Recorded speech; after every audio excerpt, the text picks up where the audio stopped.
Hi friends, 100% మీరు మాట్లాడతారు Nihali spoken English institute. ఈ వీడియోలో మనం ఫర్ వాంట్ ఆఫ్ గురించి తెలుసుకోబోతున్నాం.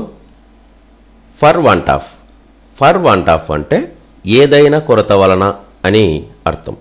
ఫర్ వాంట్ ఆఫ్ను ఏ సందర్భంలో ఉపయోగిస్తాము అంటే ఏదైనా కొరత వలన అని చెప్పే సందర్భంలో మనం ఫర్ వాంట్ ఆఫ్ను ఉపయోగిస్తాము. ఫర్ వాంట్ ఆఫ్ బ్యూటీ అందంగా లేనందువలన. ఫర్ వాంట్ ఆఫ్ రెయిన్స్ వర్షాలు లేనందువలన. ఫర్ వాంట్ ఆఫ్ హాలిడేస్ సెలవులు లేనందువలన.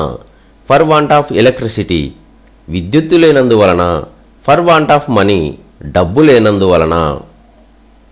ఫర్ వాంట్ ఆఫ్ అంటే ఏదైనా కొరత వలన అని అర్థం.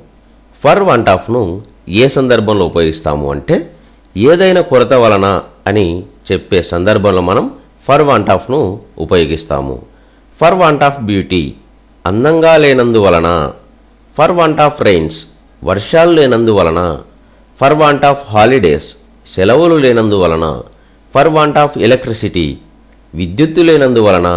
ఫర్ వాంట్ ఆఫ్ మనీ డబ్బు లేనందువలన.